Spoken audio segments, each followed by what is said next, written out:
States of America and to the republic for which it stands, one nation, under God, indivisible, with liberty and justice for all.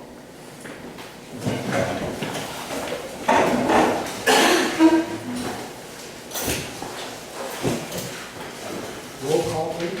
Mr. Bostic? Here. Mr. Jackson? Here. Mr. Barlow? Here.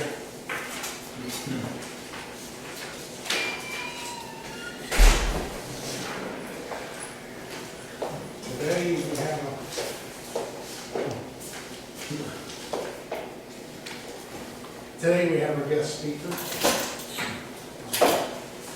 Jeff Newman Correct. from Interstate Tax Service. Thank you for coming. Certainly. And I'll probably lead off as I spoke to your office. Appreciate you coming down. I mean, I was surprised and shake away. That seems to be the busiest office in any that I've spoken to recently. I don't know about yours, but the whole, the unemployment committee. Trying to get hold of the unemployment office is very difficult. By design, maybe? No. I won't say design, no. Well, the reason we would like to invite you here was to learn a little bit more about the unemployment compensation system. Last year, we had our first claim, and since I can remember, pretty sizable amount of money. And I don't, for one, understand exactly what the mechanics are. How do you figure out how the claimant's going to get paid? How much does he get paid? What about if he has other employment, and what's qualifying and disqualifying? And if you could address some of those subjects, I'm sure we'll answer some other questions. When somebody opens a claim, the first thing they do is look at wages paid during what we call the base year period. It's a convoluted definition, but if somebody opened a claim here in the second quarter of 2018, their base year period would happen to be calendar year 2018, okay? If they opened it in the third quarter of 2019, then it would be April of 2018 through March of 2018. Unemployment is always based on wages paid. So they go back and they look at that base year period. At the end of each calendar quarter, the township submits a quarterly report to the Department of Labor and Industry listing the employees and their gross wages. That is put into the database, that's access. So the computer just finds the wages, pulls them out, and they look at which calendar quarter did you make the most amount of money, okay?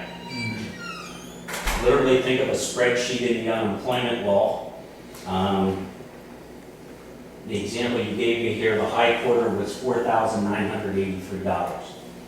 You go down to column A, you find $4,983. Column B says you're entitled to $196 in unemployment per week if you're eligible. We call this the financial eligibility. It's literally step one. Do you have sufficient wages that you can enter into the unemployment system? The case you gave me, that individual was financially eligible. Step two is the individual able and available for work. It's a very easy threshold to meet. Step three is the big question. Why is the individual unemployed? Okay? That's a case-by-case basis. The claim that you referenced, you discontinued work on the road crew, correct? That is considered a lack of work situation. If somebody is unemployed due to lack of work, they are unemployed involuntarily, okay? The township made the decision, for whatever reason, to not continue the employment. When it's an involuntary separation, the only way somebody is denied benefits is if they've committed what we call willful misconduct, okay? Willful misconduct applies like if somebody embezzled township funds, okay? That's obviously a willful, deliberate choice they did, and if we can prove it, they would be denied unemployment. If the decision was made to cease the road crew work, that would just simply be a business decision the township makes. The person's unemployed through no fault of their own, they're entitled to collect benefits.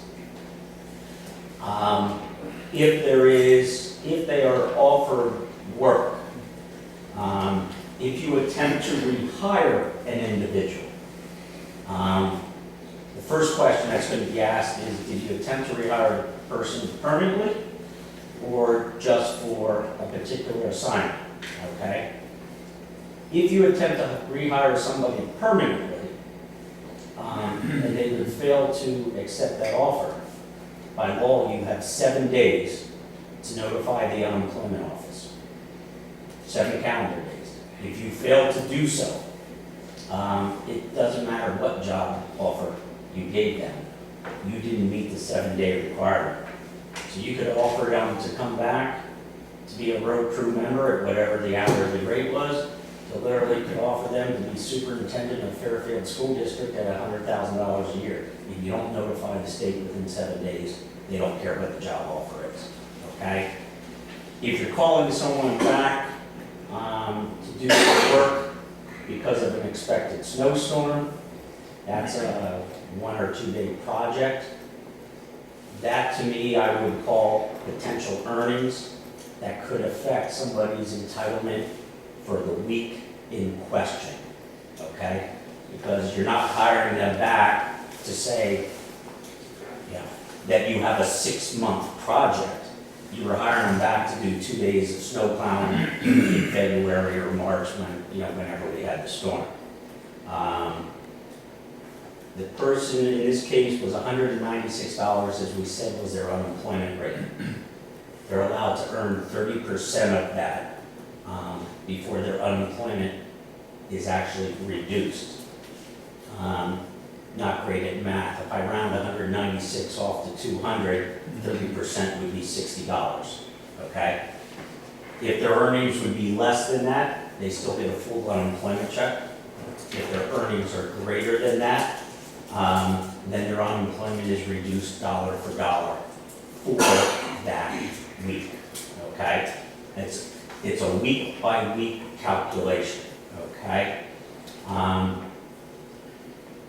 You must keep in mind, anytime you pay wages, you've created unemployment liability because it's all based on wages paid. When the understanding I have with you shutting down the road crew, that was a business decision. And I'm not second guessing anything, I'm here just looking at it from an unemployment standpoint. That's a business decision that was made. Business decisions result in repercussions sometimes, and that created somebody being unemployed, and in my opinion, entitled to unemployment, okay? When somebody has a separation, you actually can have unemployment liability for 2 years. To just make things current, to make it easy. If we laid somebody off here in June of 2019, they open their claim, and as I said, the base year period would be calendar year 2018. Let's just say it was a part-time employee, worked all year long, okay? And they worked all year long this year up until you laid them off June 15th. So they open a claim now, they have 1 year period to collect 26 times $196. They meet the requirements for a second claim in June of 2020. They then would look back, and the base year period would be calendar year 2019. Guess what? You paid wages in January through June 15th, so you're a part of that base year period again. You get charged a prorated share. If they picked up another job, maybe you get charged only 50%, okay? Simplistically. If they then meet the requirements to actually file in 2021, they would look at calendar year 2020. Your township paid no wages, you're done with that unemployment claim. So anytime you have a permanent separation, you have a possibility of 2 years of exposure. I think I've covered what you were looking for. Does anyone want to fire specific questions that I may not have covered? You said if the individual declines work, we have 7 days to report that to you? 7 days. We have to get, what I do when I'm notified timely, I can give you a sample letter. John Doe accepts or refuses the work. Within 7 days, we send them a letter acknowledging, this is to acknowledge you refused the job assignment or road crew work, okay? To begin on whatever date, rate of pay. The job duties are what you're accustomed to as a road crew. We send that letter to John Doe. We send a copy of it to the unemployment office at the same time and to our office. If I can get the unemployment office to do their job, they should then investigate it, okay, and write what we call a determination. It's a written decision that's going to say John Doe either was offered non-suitable work or was offered suitable work. If it's non-suitable, you know. Out of their classification. Yeah, other classification, you know, you offer him to be an engineer and has to not have an engineering degree, that may not be suitable, as the extreme example. If a good cause to refuse a suitable job was, well, maybe they're already in gainful part-time employment with ABC Company. There's no requirement for them to leave ABC Company to now work with the township. But again, it's a case-by-case basis. What may be good cause for Jeff to refuse a job may not be good cause for Bob to refuse a job, okay? That's a good point that you just made, because this particular individual, I'll tell you, is me. This particular I individual. heard your last name, sorry, I'm just being honest, This particular sir. individual also was working part-time in another place. And the offer that Mr. Jackson cannot make an offer, he can make no offers on his own from this board. It's a board offer. They suspended the part-time position, period. You know, I have attorneys. My attorneys, when he said about, hey, I want you to come in for snow, I said, I can't come in. My lawyer tells me if you're not going to reinstate my part-time position, if it's a one-time deal, I do not have to take that. And that's exactly what happened. And I was working somewhere else. But my thing is, are you from the state unemployment office, or are you a third party? We're a third party, we represent the township through the state association. Through Pennsylvania- PSAT? Through PSAT. That was a question I had. I called several telephone numbers. One was New York. New York, this is the You unemployment. must have been Googling. Pardon? You must have been Googling to find a phone number. Well, Getting, I don't know, I ended up talking to a secretary somewhere, and she gave me a rundown of numbers to call. Mhm. But I wondered, it seems as though there's the commission, and then there's independent service groups. Can you explain Okay. what The unemployment compensation law falls under the Pennsylvania Department of Labor and Industry. Okay, they administer the program. They're the ones that make the decisions. And I assume you do payroll in-house, okay? So that report, quarterly report of everyone's wages is sent to the Pennsylvania Department of Labor and Industry. I don't know if you're doing it electronically. Okay, thank you. Yeah, it's sent in electronically. That's one little branch of labor and industry, okay? We don't have unemployment offices anymore. We have telephone service centers. One in Pittsburgh, one outside of Scranton, one in Altoona, one in Indiana, one in Erie, and one in Harrisburg, okay? An individual calls into there, you cannot visit it. To me, it's like trying to get into Fort Knox, you're not gonna get in, okay? It's all telephone-based or internet-based. When a claim is generated, the service center will contact the last employer.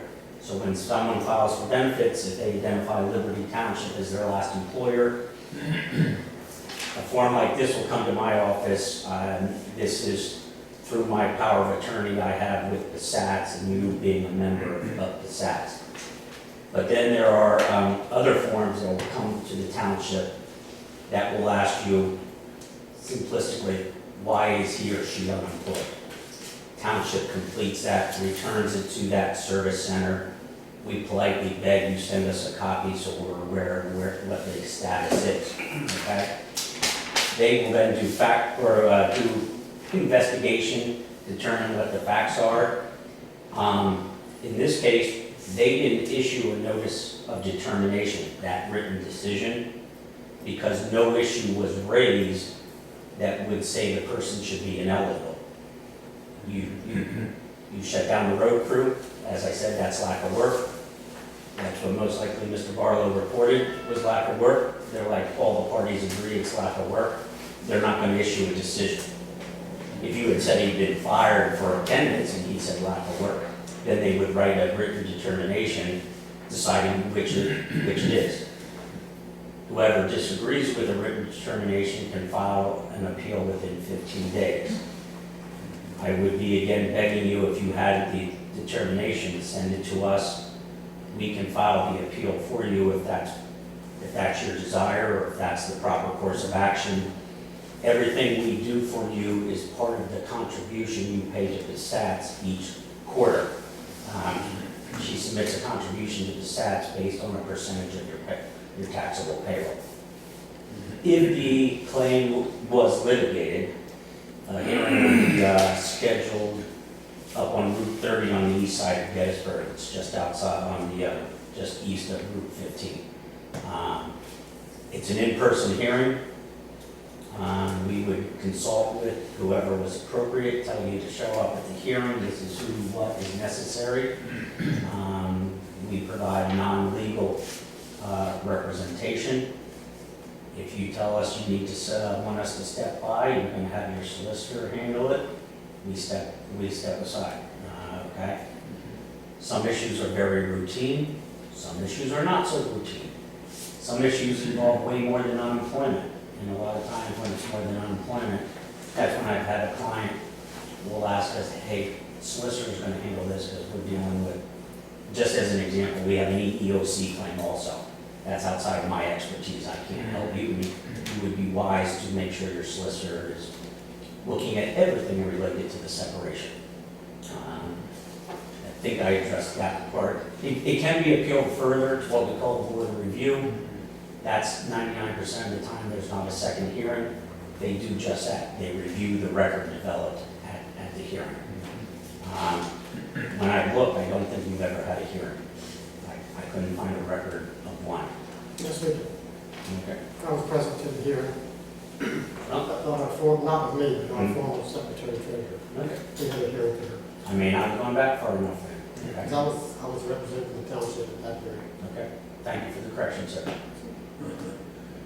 Your role at these appeals hearings is to present the case, or to... I act I'm not an attorney, I'm acting in a non-legal position, but very similar to an attorney, okay? I am there to solicit your testimony, meaning I ask you questions because you have the first-hand knowledge. I don't know why, I can't testify when Jane was late to work. Right. You have records, you have first-hand knowledge of that. So I solicit that testimony. I would deal with the technical issues in dealing with, it's not a judge, we call it an unemployment referee. It's administrative law, it's not a true court setting. And then I have the right on your behalf to cross-examine the individual attempting to collect the benefits. Very good. You obviously understand this stuff very well. It's the only job I've ever had in my life. Not counting Wyoming and snow removal. We're going to give a quiz to everybody out here to see if Okay. they understand what you told us. You all set then? I'm good, thank you. We really do appreciate you coming down. This was Welcome an the unexpected pleasure to see you. I welcome the opportunity. It was a beautiful ride once I got off 15. Parts of the state I had not seen yet. Thanks. I was saying, we used to drive down through Fairfield, go over Jackson Mountain to Blue Ridge Summit, is where my grandparents lived when I was much younger. I was born in Waynesboro. So, but when the directions came up, I'm like, well, that is a totally different way of getting there. So, thank you, folks. All very nice to meet you. if unemployment falls on your desk, and you're like, what am I supposed to do? You call our 800 number. I have. You have it? I have, and your office has been very helpful. Okay. Jeff, you wanna keep that little record, or you probably, that's from your office? Oh, yeah, that one, You want yeah, me to because take there's it a back, or second. you wanna keep it? I'll take it home and I'll shred it, because it has social security and Okay. information on it. Okay. But yes, okay. I thank you all again, everyone have a good day, okay? Thank you. Thank you very much, Jeff.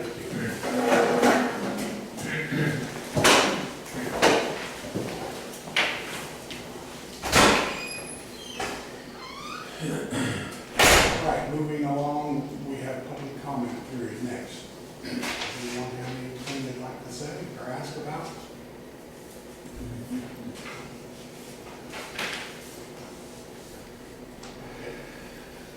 I see no hands. So we will move along again to supervisor comment period.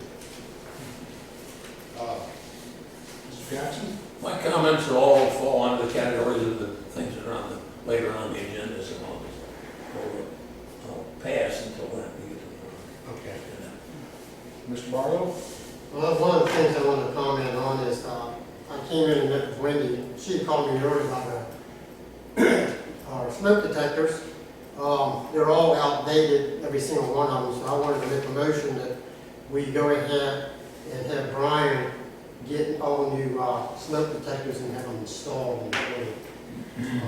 Since they're all outdated. They've been outdated for years, and we've taken, Brian over the years has just taken them out and just not replaced them, so we need to replace them. Will the new ones just simply plug in where the old ones were? No. Now, they have to be hardwired back in.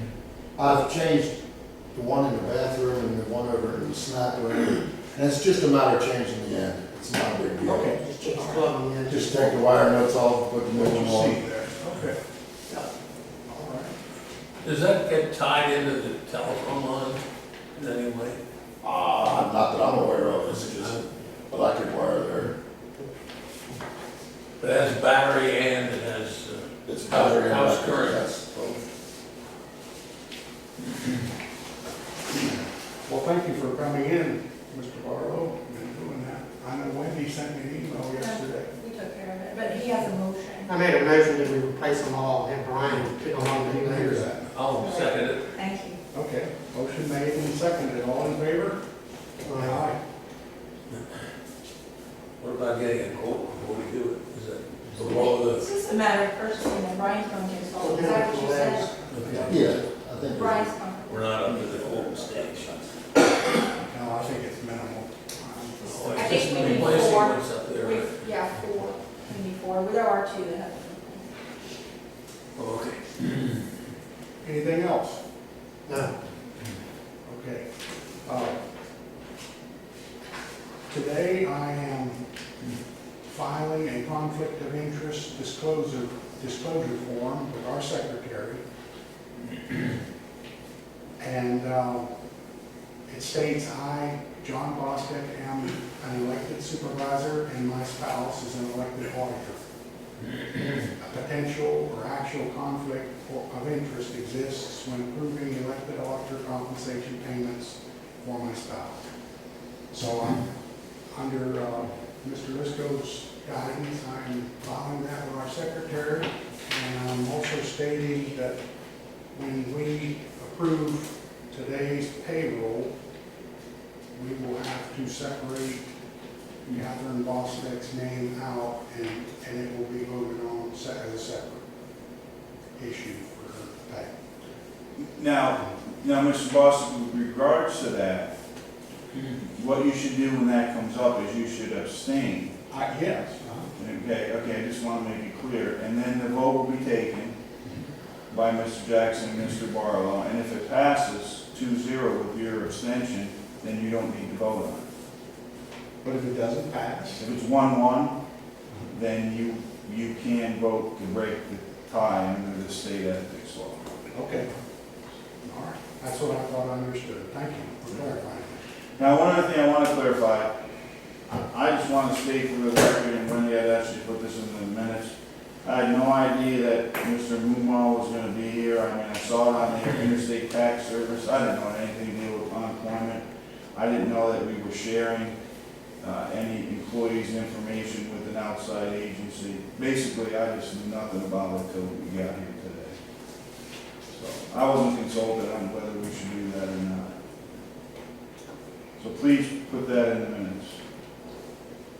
Put it in the minutes too, but I want to inquire if you were requested to release my personnel information to an outside entity. I can respond that I was not asked for that. So it's done by one individual? Well, By me. okay, thank you.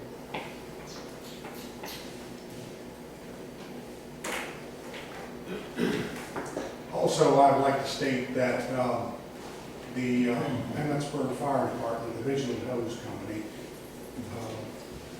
they are behind on their reports to the township, and they sent some over the other day, and they're including our township with parts of Frederick County, Maryland, and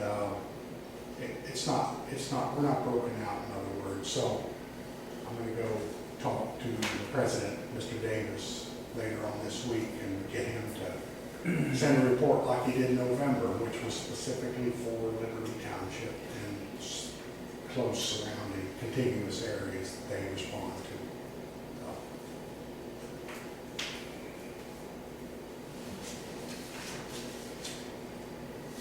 Okay, I have nothing else, so moving along, we have Is expenses. that general comment still? Yes. Guys, I forgot one. Okay. The bridge over here on Boyle Road, I got to talk to the county bridge. They have awarded a contract to a company that I can't remember the name of. They will get it done by July 7th, but they're allowed to continue until the end of the year, whatever that means. They'll have it done by July 7th or by the end of the year. I do call them. Pardon? I do call them. You call them when they Sure say? did. Been going on long enough, I think. I think you're right. When they tell you, they tell you the same thing they told me. Yeah, it must have been a recording. Well, it really inspires confidence to have them tell me it'll be done by July 7th, but it doesn't have to be done till the end of the year. It's pretty ambitious for the county. But they are gonna take care of cutting the weeds and stuff. That's part of the deal. They're gonna replace the guardrail and do the weeds. I think all four corners have been hit now. You what? I think the other corner's been hit now, it's leaning. Well, I think all four of them's got hit now. I told them it was all, well, they came down and inspected it. I think it was July 8th last year when they redid it, wasn't it? Probably. I don't remember. Because I remember calling a farmer and telling him he was gonna get hay, he needed to do it, because if he didn't, and there goes the bridge, he was gonna have to go the long way back home, so. I guess now they have an annual contract to repair the bridge. Oh dear. But no, I didn't know how to shut it off. John, can you shut that thing off for me? Okay, if there's nothing else in the way of supervisor comments, we move along to expenses. Has the board reviewed the invoices from June 5th through June 18th? And if so, do I have a motion to approve? I'll review and make a motion to spend our expenses. I'll second the motion. Okay, motion made and seconded, all in favor? Aye. Aye. Payroll. With the exclusion of Catherine Bostic. Has the board reviewed payroll? And if so, do I have a motion to approve the payment? I have reviewed the payroll, make a motion to approve. Second. Okay, motion made and seconded, all in favor? Aye. And with Catherine Bostic included, I make a motion. Go ahead, Bob, make I'll make a motion to whatever you said. Which is Catherine Bostic. Approve Catherine Bostic's pay. I'll second it, Dave. All in favor? Okay, Mr. Bostic is abstaining on that one. So you call for the vote. I just call for the vote. Aye. All in favor? Aye. So you know how to reflect that in minutes, Yes. 2-0, 1 abstention, thanks.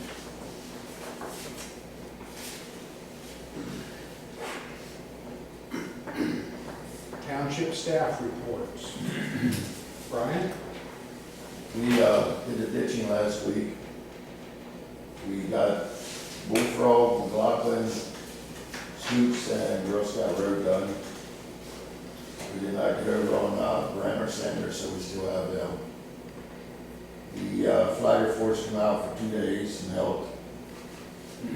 They had, I don't know what it was, 52 hours or something like that. So that's what they worked. It was 32 one day and 20 the next day. Wendy just set up a account for me to get pipe up at LB Waters because we didn't buy any up there in a couple of years, so the account went dormant, so we had to restart it again. So I'm ordering the pipe for Liberty Hall, and that's a road, so I can replace that. Let's see, what else we got? That's pretty much it for right now. I still have Glad Hill and Old Waynesburg pipe to mow, which I'm hoping to do tomorrow. And then the mowing's been done the first round. And then I'm gonna get back over here on this intersection at Orchard and try to do some of that bush. Okay, the intersection of Orchard and track. Okay.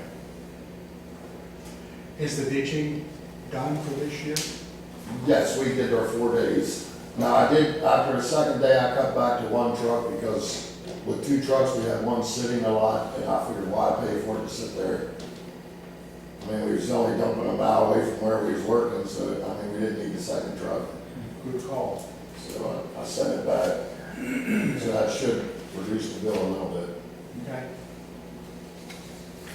And do you have workers lined up for future projects this summer? No, I need to get, well, I've talked with Mickey about doing the pipes, and he said he would give me some days, I mean, that he was available to work, so. Other than that, I haven't nobody. Okay. Well, I would start a list, and if Mr. Barlow wasn't available, then note the reason why, and then move on to the second person so that it doesn't hold you up. Okay. Now, who is our second person? Didn't we hired Bobby? Well, that was just for snow You removal. stated in the minutes that it was for snow removal, so do you want to change that before we put a motion now? He just shook his head, didn't you? I did. Okay, good. You can acknowledge it, so. You acknowledge that you did or did not? What In I both cases, yes. do or do not? Okay. I understand clearly. But this is the reason I asked, Available. because I wasn't that sure. Yes, I did. It was specifically at the time said snow removal. Yes, it is. Because there was a concern about that. I can make myself available, scheduled, maybe the 3 of us could work together and get some things done and eat done, that's for sure. I agree. There's also Mr. Long that was hired part-time, temporary, and But that, I think he was snow removal only. Yeah, He's had a full-time Yeah. backhoe service. well, let's ask him. Yeah, you can ask him. He might- Yeah, go ahead, ask his. Go ahead, sir. I know he's pretty busy, I see him everywhere. He's making $125 an hour. All right, well, we do have the list then, so we can get together and arrange this, get this worked out. Do we need a motion to change that then? I'm glad we got Okay, that please motion. do. That we changed the job description for the part-time. To include some, or whatever you want to say. Just general, General road department. general, will cover it all. Okay, general. I do have a question, since we are running next to commercial equipment, does the township require your analysis or anything of the sort? That's Brian, I don't know. We haven't in the past, Well, why wouldn't you? I don't know. Because then we'll have to get another crew. Well, no, that's a liability, I can tell you Like I that. said, I'll pass it. I think I could too, I was gonna say, I'm waiting blind to pass it. but yeah, that's something you ought to consider. Not only that, I don't know if you realize that maybe I know with insurance companies I've dealt with in the past, if you require a urinalysis in the event of a workman's comp case, they gave as much as 20% off your premium, okay? So $50 urinalysis is well worth it. So you could check with your insurance company. I know Erie did, the company I dealt with for many years. Okay. So, there's some things that you can look into there beyond just pre-employment or anything of the sort. Okay, well, thanks for that tip, Mhm. and we can certainly look into that. Your motion is still on the table. We have- You don't have a second yet. You made a motion for him, for the, Oh. In general, I'll second it. thank you. Okay. A motion made and seconded, all in favor? Aye. And as far as the, looking into the urinalysis. I'll contact the insurance company and talk to them about it. Yeah, on your workers' comp side. Yes, he just came in yesterday to deal with that, so I'll call him. What I was told long ago, it may have changed, was the small companies were spot checked, and they were notified ahead of time. So, the big places, they could drop in any time and check, but, the small places were spot checked. Well, in general, I'm not sure what you have your trucks tagged at, weight-wise. What's your big truck tag at, do you know? Is that 26,000 or more? Yes. Skate boys, you better look into it, I'm telling you. Yeah, Leave that's yourself something- open for a liability Well, it case. actually has something in the employee handbook on that. Excuse me? It does have something in the employee handbook on that. Does it? Well, you gotta be careful. You saying it does or does not? It does. It's called a safety sensitive position. I mean, I know people that could probably answer that. I don't know what stipulations might pertain to a township or government, but I'm sure that doesn't matter a whole heck of a lot with regard to that. I mean, I don't know any entity, county, state, or otherwise federal that doesn't require a urinalysis to operate equipment. Do you want to call PSATs when he asks them about that? We just had him here. They have a program, I think. We just had him here. Well, he's just an unemployment guy, though. He probably doesn't know about urinalysis for, Sure, I'll follow up. I'll get more Yeah, information. say they, in one of the meetings, they probably recommended that for all townships. All right, so I'll follow up, I'll get some information from PSATs and I'll contact the insurance agency and see what we're working on for compensation. Okay.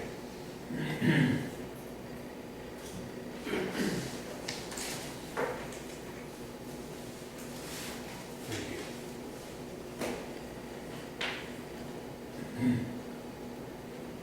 Okay, Secretary Treasurer.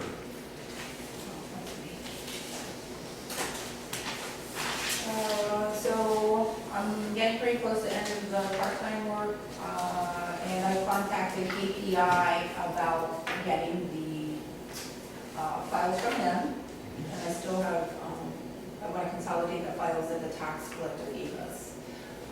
So I have her off mostly through July because I'm taking a lot of days off, and then there's a lot of things going on and I don't have time to work with her. So she's gonna work next week and then probably start up again in August, maybe do a few days in July. But I will let you know where I am with KPI. I'm working with Dominic and how we're gonna transport the files down here to get the sewage file records. Okay. And if we need someone to go up and get them, I'm assuming they're gonna expect us to take a truck up, whether it's a police truck or the road department truck to get them. So I'll keep you updated on that. And I think that's all I have. Okay. Can I ask you a question quick? Yes. She brought up something I've been thinking about quite a bit. Who would we have, and don't get me wrong, suppose something happened that you hadn't been out a month or two, who do we have as backup for secretary and treasurer? Mr. And you Jackson. can do everything over there that she does. Of course. No, I can't do anything that she does. I'm just saying, To answer your question, I'm telling you. okay. I'm a token backup, or how's that? Well, I don't know if that's the answer I was looking for. I don't know what answer you're looking for, but that is the answer. Gail Roberts from Carroll Valley has said that if we have gotten into that position, that she would step up for coming in front. She's the assistant manager of Carroll Valley.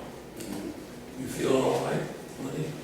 Well, You never know, it's maybe just I'll a go thought. on vacation and not be back. Well, there's such a thing as accidents. who's gonna take care of payroll and all those important things? As you know, when Pay the bills. there was some time between me starting and the last person leaving and payroll was missed. I could do that as a backup, but I can't turn that infernal machine on and make it work. Well, that's what I was getting at, because I'm sure everything's inside that infernal machine, so. I think we could live through that, I could live through, but it would be better if we had somebody do what they were doing. That was my implication. Wendy has done a first-rate job at Oh, I can't get it. categorizing things and record keeping. And I'm not gonna divulge where the passwords are and all that stuff, but very. But she's already given me some training in how to meet the payroll requirements if need be. But that's pretty limited. Yeah. It doesn't include much of that computer operation. Right.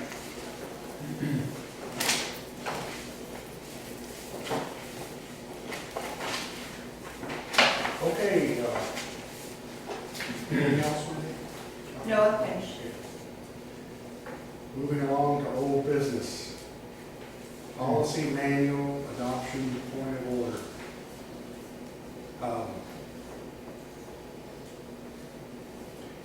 I want to make a motion that we eliminate the holiday pay for the part-time workers.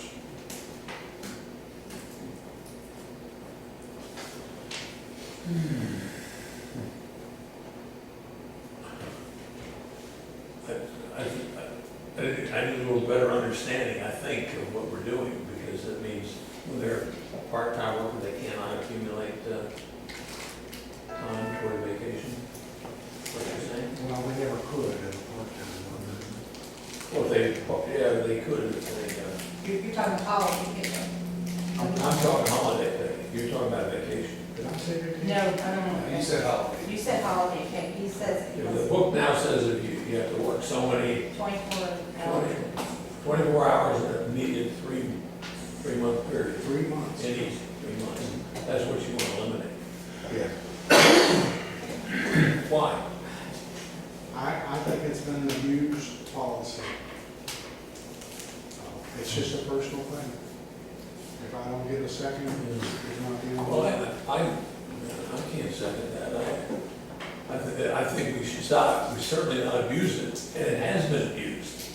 But that's a matter of oversight, I think. Oh, it And was. make sure that it's not abused in the future. It was. And I point out that that was under the former secretary. Yeah. It was, but anyway, I can't second it. Well, thank you for your consideration.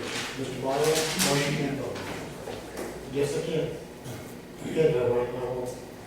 You can, but you won't. I can vote. He said I can't vote on, yes, I can vote on. I can vote on anything that has to do with the employee manual. I don't know why you got this understanding. I can't, but I can. Oh, you're right, yeah. Well, I was thinking of the old road department. okay, you got that? You can, but you won't. Okay, we got it. There's no reason for us to change it. But I do believe if we're going to adhere to our employee handbook, we need to make sure that everybody that is an employee in our township adheres to the same exact rules and regulations. And when it comes to holiday and sick time and vacation time, our employee handbook states very clearly that you must work a minimum of 6 months before, it was a year, before you were entitled to You're switching over to vacation. vacation, yes. We worked on holiday pay. Vacation, our employee handbook, prior to the change of a couple months ago, was you must work 1 year before you were entitled to any vacation time in the township. At that time, then you were entitled to 1 week of vacation, 1 week of sick, and then the next time you got 2 weeks was not till your 5-year anniversary. But it was changed just recently to 6 months. And so Our employee handbook reads that you must be an employee of 6 months in the township before you're entitled to any benefits, including vacation, or holiday pay or anything else. We have an employee right now that has accumulated over the last month 6.8 hours of vacation time that they're not entitled to until they finish their 6-month stint. So is it against the rules to tabulate those hours as they go along? They can't accumulate hours until they've met the probationary period. Exactly, I agree with you Well, they're 100%. accumulating hours now, 6.8 hours in the last 2 weeks. But I'm saying it's not against any rules that they tabulate their hours. They can't accumulate vacation time until they meet the 6-month probationary period. So you don't even start tabulating vacation time, because that sends a message at the end of their 6-month period, they already have time banked. You can't bank time until you've met the probationary requirement. We have policies and procedures in place, the employee handbook, this absence request form, and all this has to be signed and approved for any employee to take time off by all of us supervisors. Right. So that's the time to bring your conflicts to point. I'm not bringing conflict. I'm saying right now, we have a new hire employee that's accumulating vacation time that they're not entitled to accumulate until after they meet their probationary period. They're tabulating. the No, there's no tabulation until the probationary period is met. Then you start tabulating your time. It starts at the beginning, at the end of your probationary. So right now, the way it says, if that person leaves this employment within the 6-month period, they would be entitled to say, hey, I accumulated time, I deserve it. Is that correct?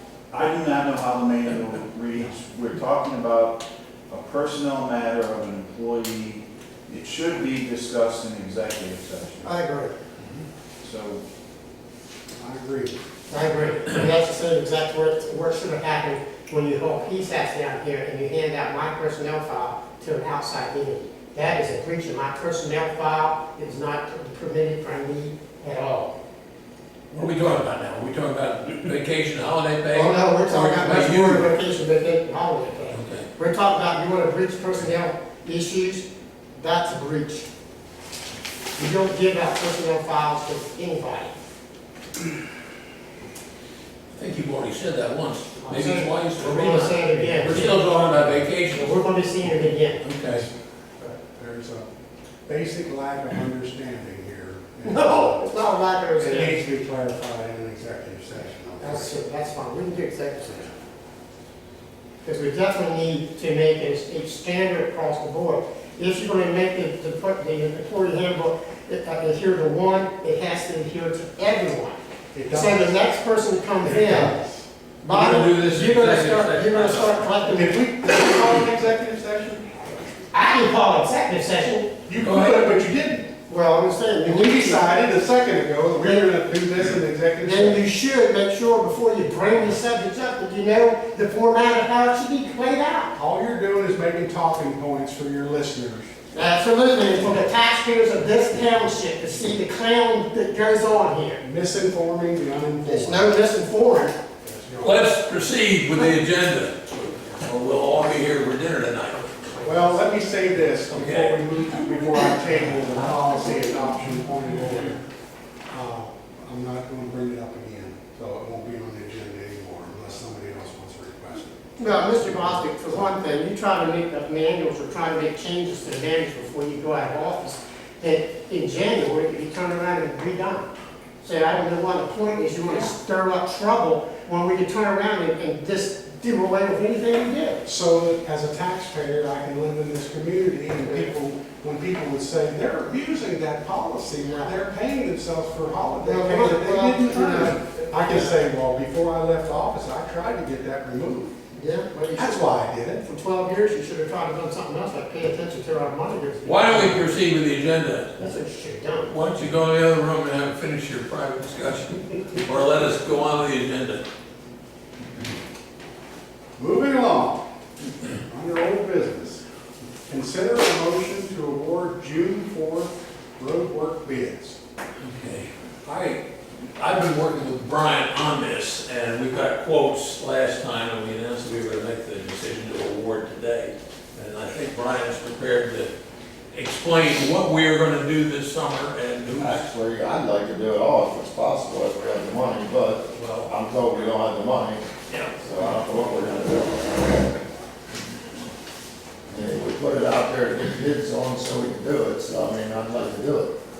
I agree with you, Brian, I think we do have, I don't agree with you when you say you don't think we have the money. You said- Well, I didn't, that's what I was told, we don't have the money. Oh, I disagree with somebody else. What's that? I How dis- can we pay a for-profit company then? I don't get that. I disagree with that part of your statement, but I think we do, I think we should do it all. We haven't done any work on these roads in 2 years now, and, they need to be brought up, or we're gonna be going to the bank borrowing money next We year. don't make headway, yeah, we just keep on flopping back. I would second that motion, if that's a motion, Mr. Rossick, I would second that motion, because as you said, we have the money to do it, we have $300,000+ altogether. Well, remember, we're not touching that money from that we've set aside in case Glad Hill Road starts to have problems. That's true, we got $100,000 of EIT money, it came in as a windfall, Well, but, and we have not, as you said, we have not done anything to our roads within 2 years, virtually nothing has been done. We have $100,000 in IUT came in, $96,000 in capital reserve, $125,000 in PLICA. We have $300,000 that is sitting there. And the project we're looking at is 173. Very certainly, we need to do something on our roads, and it hasn't been done in 3 years. So I would certainly make a motion that we do all the road work that we bid out. No, I made that motion. Okay, I'll second it. you know, maybe it'd be a good idea to find out how much money we're talking about first. Yeah, that's what I was just about to say. I mean, I added, pardon? 173,821. How much? 173,821. 173? Yeah, That's what it comes to, was the lowest bidders, yes. yeah, 173,821. To do all 4 roads. Two, from 30, yeah, to the lowest bidder.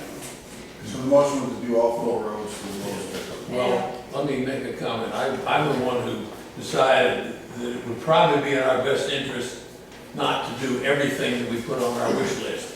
And when we went out for bids, it was my understanding that we went out with a wish list. We would ask for bids on everything that we possibly might want to have done, which is what Brian has. And then I looked at the totals, and I looked at our budget, and I looked at our expenditure, and I looked at our commitments on, possibly on Glad Hill, and concluded that we ought to spend $100,000 on road improvements this summer based on what I project as our budget for the rest of the year and our present economic situation. And the calculation, leaving out Liberty Hill Hall Road, comes to my calculation to $113,000, which is $13,000 more than I thought we ought to spend. But that's not a very large percentage to go along with that. So my recommendation is that we do not do all of them, that we try to leave one of them off, and then ought to back us down. I would think, if I calculate it right, to 113,000. I don't know, Bob, because I don't know how we break that Well, in half. Well, I broke it in half. I mean, it's, Liberty Hall is 3/10 of a mile, and Like I said, without calling them, I would think the price would be higher if we reduced the amount of work. I think they're probably gonna go up on price. I would agree with that. yeah. It might be. Well, we're kind of, and as far as going to the bank is concerned, I think that I've been going to the bank every single year for the past 3 or 4 years and said, what if? And the results have not been very rewarding. As they're viewing with suspicion because of the commotion at Liberty Township, quote, unquote. And so I don't think we're going to, the last time I checked, it was 5 + 3, 8.5% interest to go to the bank. Well, I didn't suggest that we go to the bank. No, we're not at the go to the bank stage, but, Yeah. you know, during the latter part of the year, we had, our income drops off. And so we're pretty flush at the moment, but I think we're taking a risk. And for that reason, now we probably would escape, probably wouldn't have to go to jail, but I think it's a risk, and I think it's more than we really have to do, and I certainly think we could talk the paving company into doing half of what they quoted on Liberty Hall and Stoops. Well, And I'm not sure. there's two companies we'd have to contact, one paver and one would be the reclaiming. I don't see why we do that, because we haven't done any work in 2 years on the roads. Our taxpayers, the main objective of the township supervisors is to maintain the infrastructure of our roads. That is the main goal of the township supervisors. And if we cut that part, then we're cutting out what our main objective is. Let me argue this point, maybe it will help convince Mr. Jackson. We're getting how much a year in liquid fuels money, about 80? About 80,000. About 80,000, and we budgeted $40,000 for this particular project. That's in the budget, it's in there. So that leaves, where are we coming up with 133,851? Now, as you know, we do have 151,000 in the general reserve fund. That doesn't touch the capital reserve fund. And then in the general fund, we did just get a little BIT in that was from last year. That's not counted in our budget. And it was close to $95,000 or $100,000.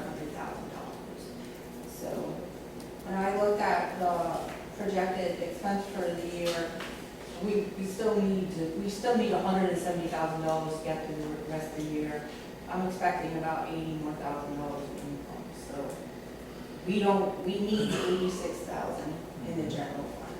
But of course, we're not going to blow all of the money. So with 152,000 in the reserve fund, can we use some of that? I think so. Again, But you don't, and then with the extra 100,000 in the general fund, so that's $250,000. well, we have two opinions here. What I was gonna argue is we haven't done any road work in 2 years, and we're getting $80,000 a year in liquid fuel monies specifically for road maintenance. That's $160,000. Road maintenance and purchase of a truck. Yeah. Put that in there too. Yeah. We have 150,000 in liquid fuels fund right now, and earmarked for it is 80,000 for a truck. We're borrowing 40,000 or 50,000. 50,000 is your. But that's still borrowing, it has to be repaid. Right, over 3 The years. interest rate is 2%, so it's an advantageous thing to do. But I figured we could spend 150,000 based on my analysis of the cash flow. And that's a subjective opinion, and maybe I'm wrong, maybe we'll flush and won't have to go to debtor's prison. But I think it'd be imprudent to spend that much money at this time. A lot of people that haven't even heard of debtor's prison, you know. Well, maybe they're not as old as I am. They're not. And we are. Yeah.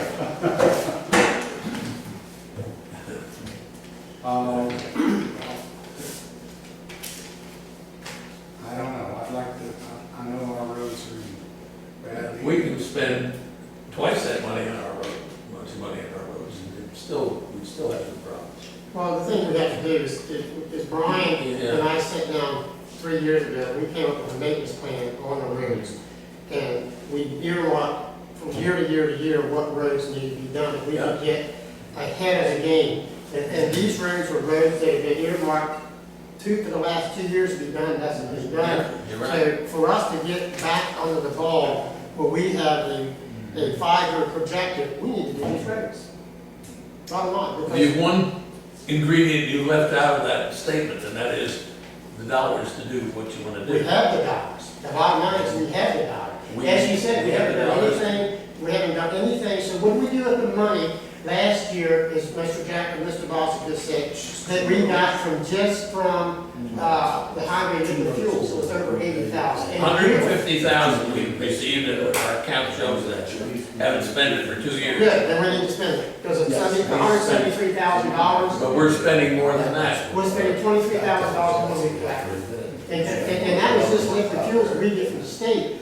The objective is, the liquid fuels gives us $80,000 a year from the state. We're supposed to take our tax money that we get from our tax base and match those funds to help maintain our roads. Who said? That's exactly what it's for. Who said? That's, the state says that, where's the match that's Say, not? where does it say that? Anywhere. Bob, I'm not going to It seems to me, I'll make an Mr. argument about Chairman, this. that you have a motion on the floor that's been seconded. And it's been seconded. And you've had a lot of discussion. Are you ready to call for the question to vote on it? Before you call for the question to vote, I just want to make one comment that you will not be able to just go back to the low bidder and say, hey, we're only gonna do Liberty Hall and not Stoops, or we're only gonna do Stoops and not Liberty. You will have to rebid. Everything. No, Again, not everything, not everything. Just that one. You will have to, if you decide to go to Liberty Hall, you'll have to rebid that. Because the other one was rebid, So, the Topper Road and Stoops, Venture Road, that was bid, those were bid separately. Right. Yeah, so you're okay on that one. I think you were all agreeing to do that. But I just wanna let you know that you'll have to, if you don't proceed as is, you will have to rebid either for Liberty or Stoops. Yeah, and the possibility exists that they may not be able to get to us this year because right Well, now, I don't know the answer to that question, right? I just know that you can't, after you, if you receive bids for 2 streets, you can't go back to the low bidder and negotiate and say, hey, we only want you to do 1 street. You'll have to rebid that 1 street. well, I made the motion, Mr. Barlow seconded it, To be clear, what is the motion? To To- award all 4 bids to the lowest bidder? yeah, yes. Those bidders. 173,000. Right, One second. 173? It's 173 and some change. 81 cents, is that what someone said? It was 173, 821. 821, okay. Right, all right. yeah, that's right. 821, so that's almost 174,000. That changes things. Motion made and seconded, all in favor? Aye. Aye. No. I can't argue, we haven't argued in the last 10 minutes, and then vote the other way. You know what I mean? Of course not. I understand the point, I've studied it all year, and we'll probably not go to jail. We at least won't, we'll just have to cut back on the Christmas party. For the record, do we want to announce the low We bidder? have a business plan. Yeah, we said we would. Should we announce the low bidder, just to say who's the low bidder? Well, they want to announce the Since we're low. distributing, Oh, you're okay. seeing them, I'm just saying. You want me to say what they are? Yes, please. I For the would- reclaiming was C.E. Williams, And the price, 50,400. all right. I think it's a 4. Yeah, that's good. For the furnish and placing of the 9.5 super pave was AAA at 67,641. The double seal coat on Topper Road is Haymaker, however you say it, Hammer. at 38.5. Base repair on Topper and Beecher Road is 17,280, and that's AAA. That's your Beecher Road. I don't know where that came from, anyhow. That's your Becker Road, whatever.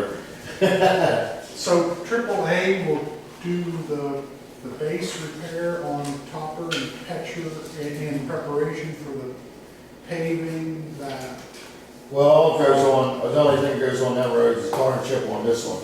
We're just base repairing on that, that's what we're chipping or anything on that. okay, all right, Plus, we got a couple pipes we're gonna replace on there. okay.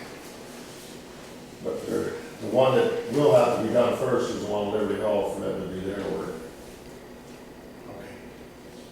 All right. We got everything we need on that? Okay. Moving along, new business. Consider a motion to advertise ordinance for municipal cooperative police agreement with Carroll Valley Borough. Got a motion to consider to advertise that ordinance? Yeah, I make a motion, we advertise this one. I'll second. Okay, thank you. Motion made and seconded, all in favor? Aye.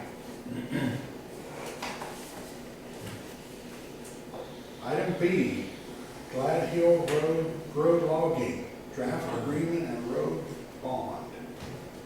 Oh, I'm here for that. since I volunteered to look into that from the beginning, I'll follow up with a few comments. And our guest today is Tina, who owns the trees that are subject to be hauled down the road. Right? That's correct, yes. I looked at everything involved, and unfortunately for the project, as you're talking about, we just finished paving that road fairly recently. It's got a beautiful new smooth surface. It's been a couple of years. Couple of years. Well, in the speed at which we travel in a municipality, that's fairly recent. So anyway, the road's in good shape, but it is our newest road and our biggest recent project. So I think we're especially attuned to the situation there, and we would not like to see anything happen bad to that road. And I completely understand that. If I don't anything bad happens in the road either.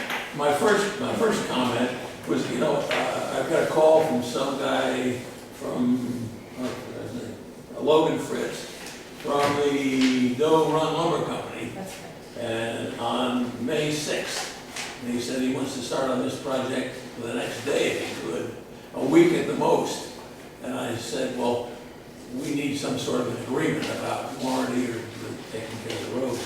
And I said, either we can do it and give it to you, our version, which we have never done before, or you who have done it many times can make an agreement and send it to us, and we'll review it.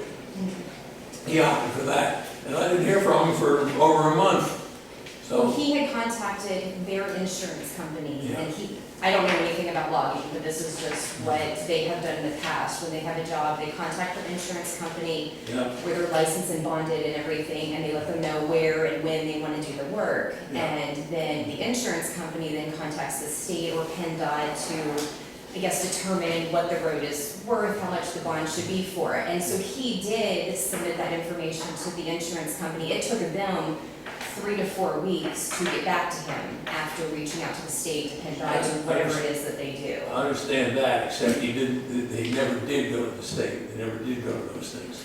I called the insurance companies, both of them, and first of all, your letter says that the bond amount, which is $6,000, they put on the bond form, was agreed upon between the state, the Department of Transportation, and the insurance company. That's what I was told. I know, you were told incorrectly. Okay, This is not a state road, okay, and we're in pretty close contact with the state, and they don't do that sort of thing. okay. This is a local road, municipal road, so I don't think anybody, and I did call the insurance company, and they didn't contact the state. Okay, I did talk to Nationwide. Morgan Collins was the guy who prepared the license, permit, bond, and so forth. okay, And I called for him, and he's no longer with the company. So I ended up talking to Aaron Myers, who is his replacement. And Aaron says, we put down there whatever you want. okay, It's not up to the state, he agrees not to the state, not up to the municipality, not up to the insurance company. It's up to whatever you two parties want. So okay. that puts that back in the open for discussion category. And we spent, if my memory's correct, $124,000 doing that entire road up there. That road is 1.59 miles. You're talking about 0.4 of a mile. And we're talking now not damage to the road where you get on it and get off of it. We're talking about the basic road itself. If we put a very heavy load on that road, it will just sink down into the subterrain and ruin the road. And that's our concern. And that's 0.4 of a mile. Now, the worst case scenario, if that road disintegrates, we'd have to replace it. And and that's 30% of the entire project. I took 30% of the amount we paid to have the whole road done, that comes to $138,000 it would cost us to fix a destroyed road if it happened, and probably more because of inflation, and we got it at a favorable price because of the economic situation. So we're talking, say, $40,000 to fix it if it's ruined. Now, how do we decide if it's ruined? Well, the only way you can do it, and this is according to the state rules, you gotta hire an engineer to go out there and look at it now and pass judgment on the present condition, and then at some future date, and I picked rather arbitrarily 3 years, because that's what the paving company warranty, gave us a warranty for, or talked about. So we'd have to have an engineer go out there now and look at it and say it's in this condition, and then 3 years from now, you'd have to go out there again and say it's not hurt at all, or it's destroyed, or it's somewhere in the middle. And it'll probably be somewhere in the middle, and then we gotta have another dispute about how bad is it. And for that, I think the only way I would see it resolved is with some sort of arbitration process, which is gonna take time and cost money. So I'm not trying to be negative, but I'm saying we're dealing with a road that's our pride and joy at the moment, and we want to make very sure it's not hurt in the way that I described, with heavy loads doing permanent long-range damage to the substrata. And so those are the obstacles and the problems I see, and the items that should be included in an agreement. And I've written all this up, but I've explained it to you, and what it comes down to is that it's a pretty darn lengthy and expensive process. The state has a manual, it's about 2.5 inches thick, that explains how to go about doing it officially. And I don't think we live long enough to be able to complete all the requirements in that. So what other municipalities do is they set that aside, and every case is special anyway. Like a cement truck, they know is going to destroy the road underneath it, so they make provisions for restoring the road before they start. In other words, a private understanding is much more efficient than having to go through the state procedures. So that's what we'd be talking about here, probably. And the way the problems I listed add up to a lot of time and a lot of delay. The alternative, and this is the one that state automatically gives you when I talked to them about whether they had come up with this warranty figure, is that what they do routinely is tell the logger that don't take a full load, truck load out of there, cut it down to the size load that will stay within the weight limits on the road. Takes a little bit longer. I mean, he's talking about 10 loads coming out of there. Now, if he takes 20 loads, what's the extra 10 loads going to cost compared to all the nonsense I went through with a formal agreement? So that's what the state said they would do if they were asked the same question. And I think, in my opinion, is we really ought to suggest the same thing to you. Tell them to cut the loads size in half.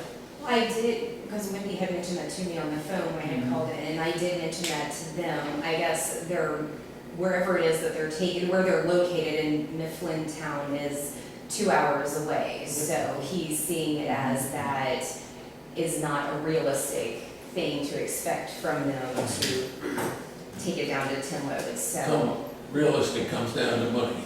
Yes. What they could do is they could, as Bob has suggested, they could take a lighter load out, and then on Gladhill, they could have a staging area on Gladhill where they load the big trucks. Exactly. And they can reload their trucks. It's going to take a little extra time to reload the trucks, but they can load their big trucks to go out on state highways, and they can still do that. I mean, there's a process they can do it. The other one that I saw here too is because apparently they're going to come out of your driveway and go left and come down toward the gate, towards Gladhill.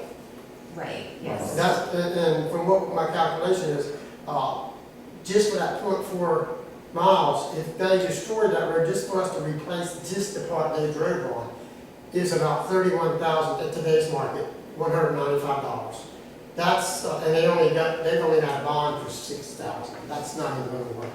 They would have to have a bond at minimum of $50,000 just to cover that section of road. But as he suggested, I think if they set a staging area up, if they got with Mr. Dave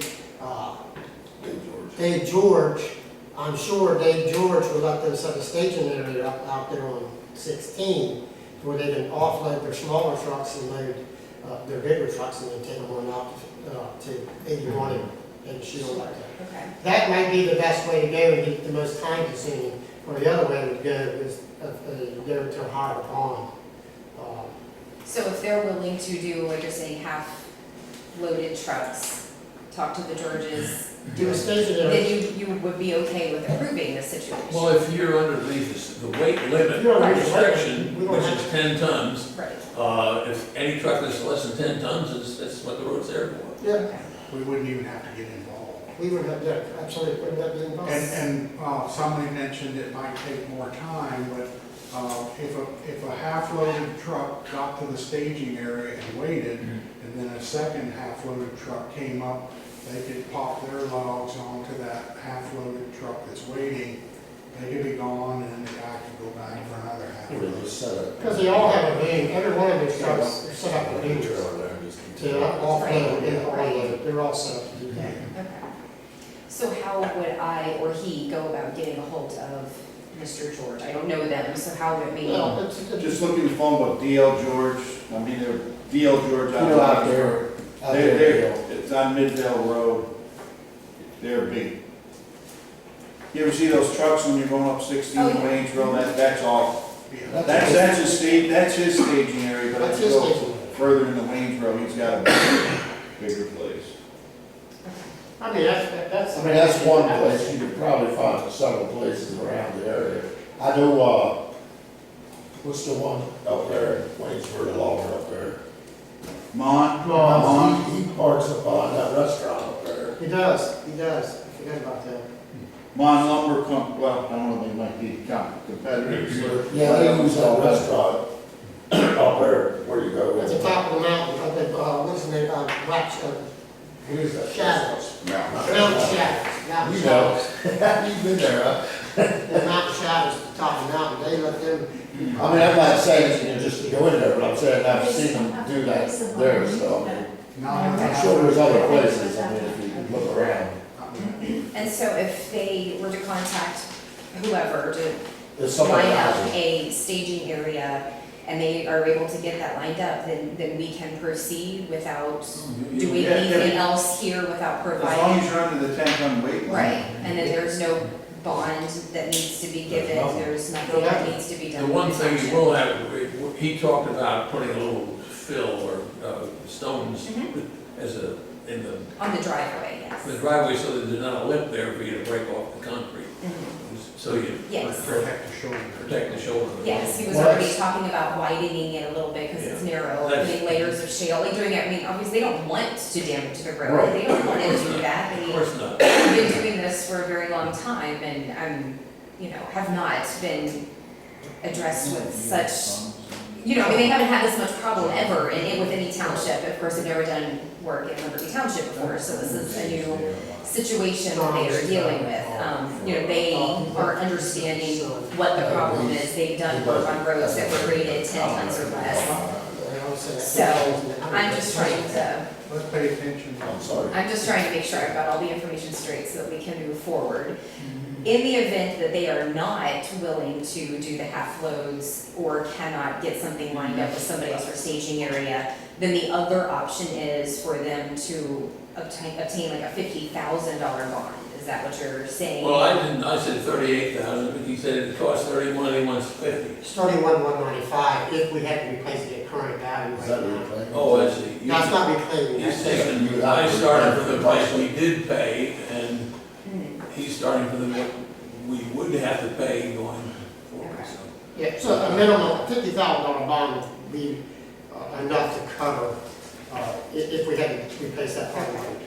And beyond getting a $50,000 bond, is there anything else that, what you were talking about, somebody coming out and like surveying the road, would all of that have to be done before anything could proceed? Yeah, I wrote this all up in a rather lengthy letter, Okay, but figured I'd explain it to you first, sure. and if you'd like to have it written out, send it to you. Yeah, I mean, that would be great, just so I have it all, because obviously when I leave here, I'm gonna be contacting them to let them know what's going And on. obviously, any ideas that would simplify the process would be welcome. Your logging guy knows any way to do it Are better. they not local, Tina? They're from Mifflin Town. So they're not willing to come down and meet with the township? Well, I think they're a very small company. I think just what's going on right now is they thought they were going to be at our property a few weeks ago. That did not pan out. They moved to a different job that was apparently gigantic, much larger than ours, and he's trying to finish it. And that's 3 hours away, so it's a little difficult to get here by 11 o'clock. Yes, I had let him know about the meeting and encouraged him. You know, to be reason here, I but I asked is didn't. I've done some logging some years ago too, and I was kind of disappointed when I went with a logging company. And they told me they would do this, this, and this, and when they pulled out, I had ruts in my fields. I had some property damage. I mean, it's still there today. I had trees, the stumps and stuff that they just actually knocked land in the fields. So, I mean, I don't know what kind of company you're working with, but you're My kind of husband's- cautious of what they do because they come in and they strip your land. Well, Like we're that, not what happened- stripping, I guess let me clarify, that we're not clear cutting anything, Right. we just want our driveway paved. I don't know if you're familiar with our Yeah. residents, the driveway is very, very difficult, and we're tired of putting money into graveling it every year, because as soon as it rains, it rushes down the road, it goes down Glad Hill Road, it creates a rut going along Glad Hill Road. We just wanna pave it, but there are so many trees that are so close to the road, and as they grow, then, or I'm sorry, so close to the driveway, and then the roots are gonna cause damage after we put all of the money into the driveway. So it's mainly, we just need some trees removed up and down our driveway. They came to look at this because they're too big for my husband to deal with, and they found other trees just sporadically throughout our 22 acres that they're like, oh, you know, we could take this, we could take this. So I mean, it's, and I think when he says 10 loads, I think he means 5 times coming in, 5 times going out, max. Because it's not that much, it's, you know, maybe 20, 30 trees, like it's not even that much. When I look at my property, it doesn't seem like it's that much, so. The only reason I'm saying this, because they told me a tree count too, and I'm just that type of person. I went in and counted the So bucks. my that they husband had. is that kind of person too, and he has Yeah. already gone through and counted them. What happened is they cut more trees than they told me they were gonna cut, Mhm. and they didn't pay me for them. Well, And I was like, well, ain't that nice of you guys? no, my husband is the exact same way. He plans on taking the week off of work that they're going to be there to supervise and make sure that they're not taking more than what they're saying they're gonna take. So I mean, we've tried to cover every base. We've, Good. you know, got a really good feel from them that they're an honest customer, or not customer, but they're an honest company, and that, you know, I feel as though they could have just come in and done this without ever even like contacting the township, and, you know, nobody might have ever even known that it happened, but they are trying to take care of their reputation and go about it the proper legal way, so they're, And that's what happens a lot of times, people just come in and do it, and go on, don't say a word to anybody. Yeah. So, okay, so if I can, I'll contact, I would like to get your letter, whatever it is that you I'll send it to typed you up, tomorrow. that would be great, and I will see if we can work out something with the staging area elsewhere. I think that's the easiest way, really, myself personally, is just to avoid this, if they have a second station there, they just stage trucks. I mean, I used to drive tractor and trailer, and we did that all the time. Okay, I don't know anything about logging, so I'm assuming he will know exactly what I'm talking about when I mention this to him. Okay, so that would be it, if I can get him to agree to that, then I don't need to conduct any more meetings, we don't have to do anything more with it. Well, you're always welcome to come back to Right. exciting meetings. But not for this specific subject. Okay, all right, well, thank you, Okay. Thanks for having me. and I'll keep an eye out for that email with the letter. Sure, so I'll have it to you back tomorrow. Okay, thank you.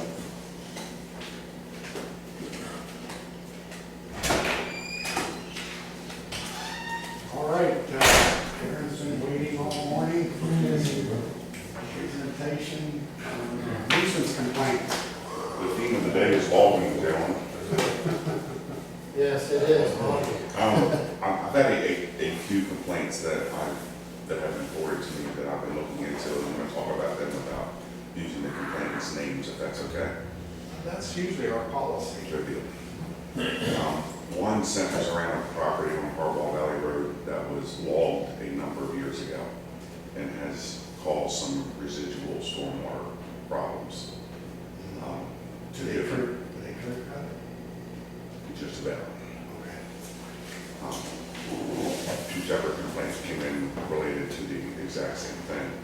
I spoke to both complainants in the last few days, visited the site this morning.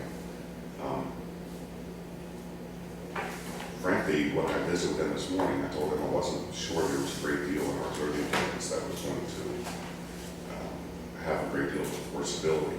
One of the problems that I saw with my site visit this morning was obviously the town had put a road in access to the field on the Harbaugh Valley Road for equipment when they were doing the logging. Covered up a culvert that had been there for previous drainage, has never been taken out.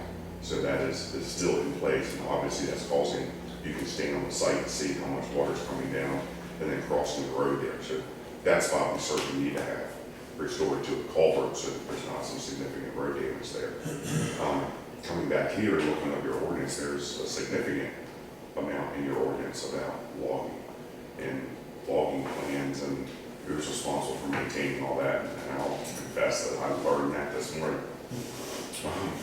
Yeah, I don't remember seeing that section. Yeah, I know that I had never I'm sure remember coming across some that people section, read it but not by heart. I came across it now. I did some research into the owner of the parcel. It's a 67 point some odd acre parcel. It's owned by a limited liability corporation. I've done a background check on a limited liability corporation, so I do have the interested members ownership entity. It is local. It was purchased in August of '05, which is after your current ordinance went into effect in June of '05. So they were required to. Okay, what you grandfathered? It was not.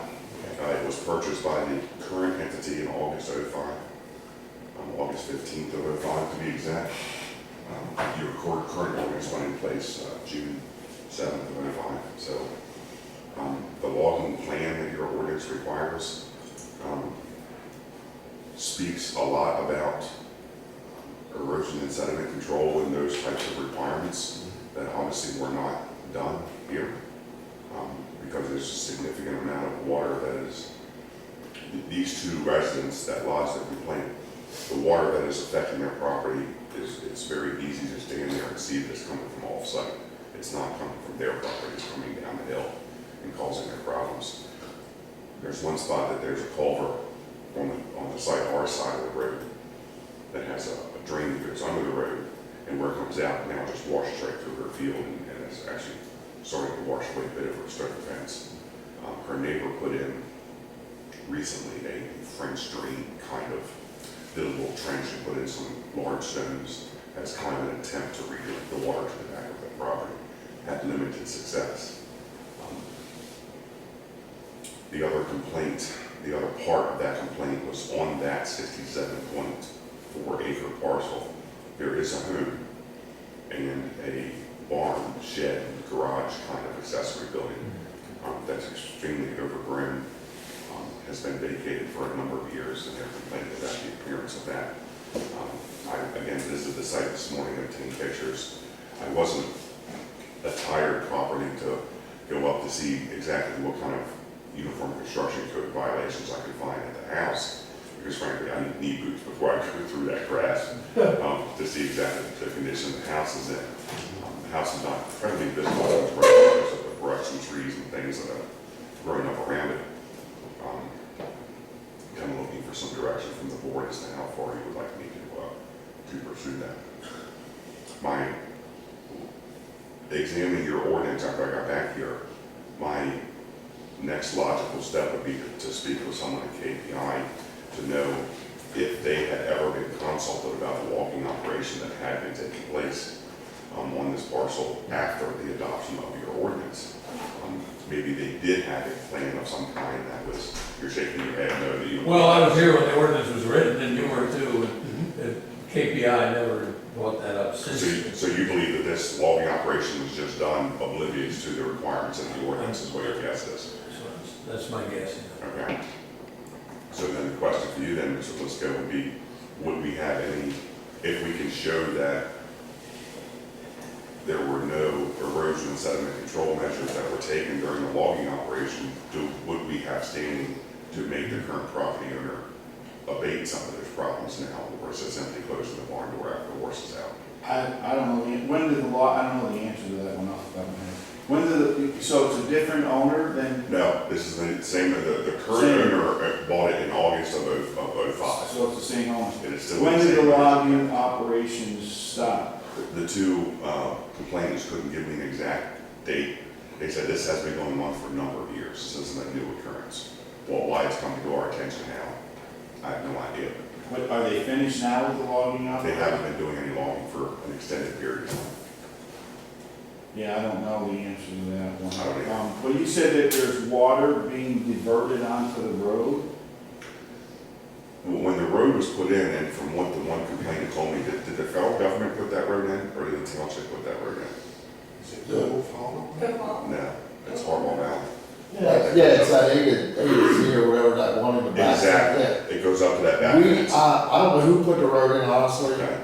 Since I've been here, we've never done anything on that road, maybe the name sign at the end. So the federal government maintains that? Yes. Yes. Okay. So that's not a township road then? No, it is township road. It's a township road, but maintained by the government, because I it goes was- to one of their gates. I was told from one of the complainants that the federal government are the ones that actually installed that road, that it wasn't a township. that That's installed very possible, it. Again, and I because can't, there are gates at the top of it. precisely. Okay, well, if it's a township road, if someone's diverting water onto the township road, that's a violation of the second-class township road. So, will that solve all the problems? It will solve the one problem, where they use access to get in and out, they never restored that culvert, and that is diverting water then onto the road. So I need to get to the ownership entity to try to get that culvert Okay, well, that's, reestablished. That's not gonna solve all the problems. well, but with regards to that, then, like I said, if that water is still being diverted on the road, you can, that's an existing problem, there's an enforcement procedure. Yeah, I can correct that, I can take care of that. Yeah. It's the runoff from the rest of the property that's causing some of these problems. As a result of they're not filing, so Yeah. these logging regulations, are they in the zoning ordinance? It is section, and again, I found it this morning. 308.1, I believe it is, and it's actually quite extensive, I was a little surprised. I'm gonna grab the book. I have one. No, I'm not gonna look it up now, I'm not gonna get into it now, No. Sorry. Darren, I'm just, 301.7, just for your reference. 301. And it's quite extensive as to what they have to file prior to and what the responsibilities of the zoning officer are during the process. Again, this was all news to me. well, the problem is the fact that this has been going on since '05, and we really gotta know when they stopped. So I don't know if you can get back with these people and they can give you a more definite time. I'm not getting much of an answer from someone I've spoken to. And you said it was flowing onto residents' property. They just keep sending her down the road, they won't answer her As soon question. as they're Yeah. And again, there's regulations in here about, and it's quoting the state regulations about having to meet the requirements of Yeah, but this. there's a The clean streams law is quoted in there. Title 25 PA Code 102. yeah, that's not the real issue I'm concerned with.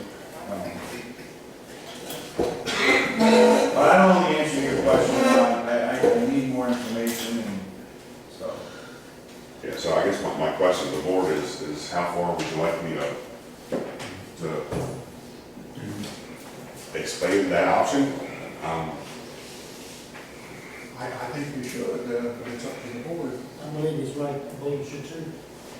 If they've caused a water problem for another resident, Yeah. I believe under the stormwater management plan, you cannot divert water from one property to another property. We're obliged. One of the complainants did inform me that she had a meeting with the director of Site R next Thursday, Tuesday. Whatever Really? day- I thought it was today. Whatever day the 25th is. Oh, it's on the 25th. Yeah. That's Tuesday. That's next Tuesday. Because she believes that they are not maintaining some of their in-place stormwater facilities that may be contributing to this problem as well. Seems to me you have to know what the second-class township code says, because the zoning ordinance was written after all this probably took place. No, he said the zoning was before. That it was adopted. The zoning was adopted before this took place. So the zoning was in place when the current ownership entity purchased the property. Oh, Only by a few months, but it was adopted before the current ownership entity purchased the property. and it was followed up on by our Liberty Township zoning officer, right? Oh, he said that he didn't think that. I know, I'm kidding. Okay. We didn't follow, we didn't. I don't- Obviously, there was a logging operation down there that did not comply with the requirements of the zoning ordinance. Well, we may not have even known that there was a logging operation there. Well, it's a, When Judy's got it. No, I'm just wondering, to get oriented, when you come off of 16, and you're going down Hemorrhoid, this is off to the left, going up the hill. Right before you get to Maryland, Harbaugh Valley Road, then it turns way back to the left and goes up the hill. There's This still is an nothing old there. standing house there, There is still an old house there. because that And went that's- through the planning commission a few years ago, that the son was granted permission to build a new home, and that old house was to be torn down. Okay, you're talking about up at the end of that, up by the Okay, gate. so that's for, That is still being abated because the new home is in place. The septic had a delay. They were actually installing that today while I was up there because they have not yet moved into the new home. But yes, there is an agreement that within 60 days of the use and occupancy issue for the new home, the old home has to be demolished. I've spoken with them numerous times on this, the Brown family. right. Yes, this is on Okay, the so other end this of is- Harbaugh Valley Road. This is a different property, Okay, yes. This is at the bottom end of the hill. As soon as you turn left, that hard left, there's an old farmhouse and a accessory structure that's there close to the road. Very overgrown, obviously abandoned, grass in the yard, chest high. And that was one of the other complaints that both of these complainants had, was the condition of that parcel as well. So again, with your permission, I'll tire myself appropriately and waller through there to see if I can see any, because if I can find a violation of the construction code, I can send a violation and start a line of communication that way. This one could be time consuming. This one could take some time to resolve. Because again, it's an LLC that I'm dealing with, it's not an individual. Right, he's asking for, I don't see, I don't, like, these things never, always turn out to be more expensive and take longer than we figured. Oh, this one, just what I've read this morning, if you want me to follow this through, and I'm perfectly willing to do so, I'm here to serve. Well, This one is going to have some time involved. But we had 2 residents who maybe I had raised 2 of the complaints. exact same complaints You have to address it. from 2 separate. I would suggest we at least go one step further and find out what some of these codes say. I will keep you involved. And keep us involved, and if it looks like it's gonna be a couple $100,000 in a lawsuit, then maybe we might like to reconsider it. When it comes to the home, well, if before a lawsuit went involved, there would be a civil suit because Right. between the complaint person and the landowner. Well, I'm not talking literally, I'm talking figuratively. No, Time. like that house over there that was, that we didn't, bought by the bank, we spent a lot of time and effort and money trying to get them to clean the place up. And the final analysis, the bank said, well, we sold the house with no liens attached. And we all sat there and said, how the hell can they do that? Sell a house right out from under our claims, cleaning it up? And so we ended up, we spent a lot of money, a lot of time, and got zero. it got no, yeah. So- So unfortunately, that's kind of an original story that happens. Yeah, but so what I'm thinking is, let's go for another dime and see what's happening, and then. I will keep you informed. That's the best you can promise right I will keep you informed. I just want to ask that question. Is this going to affect, or this logging that's going to, this plan on taking place at all? Because I- she left before we started. And that's why I said that in front of you whenever I did, because again, I wasn't aware of that provision in the ordinance until this morning. So, So they have to comply with the ordinance we have in place. Does the ordinance say you can't take off 20 trees? It does have a limit. the ordinance is there. Yeah, if you're doing it yourself and privately, there is an amount you can do, but if you're selling it to a logging company, you have to comply. Does she comply, or? And it talks there. We Well, just it learned talks- after she left, so someone we have to talk to about it. It talks about having to submit a logging plan along with ENS plans. You probably should versus send it a those section. plans. At least wait, she has, she can give it to the logging company, make sure they comply. We could raise it in the form of a question, you know, she did not tell us, I don't think. Now, my guess is if she's contracted with a reputable logging company, which sounds like she is, Okay. they probably have these types of plans and Yes. these types of things fairly readily available that they'll be able to provide to us. That's what this guy said, but when I followed up with the various people that he said he got information from, and she commented it's a small outfit, so Okay. I wouldn't expect it.